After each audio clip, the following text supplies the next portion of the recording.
এই নিন আপনার চা। তুমি তুমি কে? আপনি আমাকে চিনতে পারছেন না? কাল রাতে তো আপনি আমাকে আপনার বাড়িতে আশ্রয় দিলেন। আচ্ছা ঠিক আছে, সকাল তো হয়ে গেছে, এখন যাও, নাহলে কেউ দেখে ফেললে আবার খারাপ ভাববে। খারাপ তো ভাববেই। এখন নাকি সন্ধ্যায় গেলে হয় না?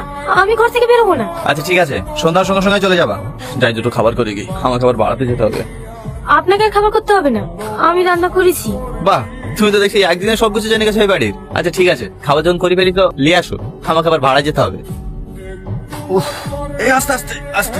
এইবার তোমার উচিত শিক্ষা হয়েছে তো? কতবার করে বলি, এবার থাকো 2 মাস বিছানায় করে। আরে আগে কথা খবর বলবে রে, বলিস তো। যা যা, তুই বাড়ি যা, আমাকে একটু একা থাকতে দে। ঠিক আছে, সাবধানে থেকো, আমি বাড়ি গেলাম। আপনার অ্যাক্সিডেন্ট কি করে হলো?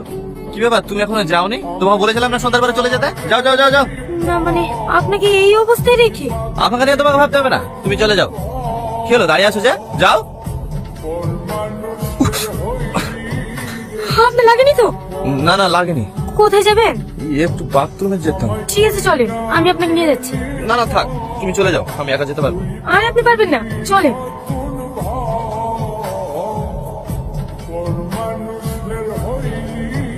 কিরে সামাদ, কেমন আছিস? কিরে গাড়ি নিয়ে এসছি, পুরোপুরি সুস্থ হয়ে গেছে নাকি? আরে হ্যাঁ হ্যাঁ, সুস্থ না হলে আর গাড়ি নিয়ে আসতে পারি। যাক, খুব ভালো হয়েছে। আয় আয় বস। আরে অনেকদিন পর আমার স্পেশাল কাস্টমার এসেছে রে, নতুন একটা আইটেম এসেছে, যা গিয়ে দেখে আয়। না না মাসি, ওসব ছেড়ে দিয়েছি। যা সালা, তোরা সাধু হয়ে গেলে আমার ব্যবসা কি করে চলবে রে? মাসি, তোমার ব্যবসায় তালা ঝুলিয়ে দাও, যদি না থাকে বলো, গাড়ি থেকে এনে দিচ্ছি। এই ভাই, তুই সত্যি সব কাজ ছেড়ে দিয়েছিস? হ্যাঁ। কেন, বিশ্বাস হচ্ছে না?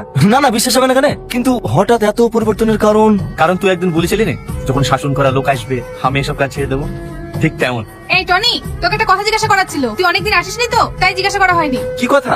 আরে মনে করে দেখ, একটা নতুন মেয়ে এসেছিল না, সালমা বলে না? তুই তো মেয়েটার কাছে প্রথম গেছিলি, মেয়েটা না রাত্রেই পালিয়ে গেছে। তুই তো অনেক হোটেলে যাস, মেয়েটাকে কি কোথাও দেখেছিস? না না, আমি দেখিনি, বললাম না ওসব কাজ ছেড়ে দিয়েছি।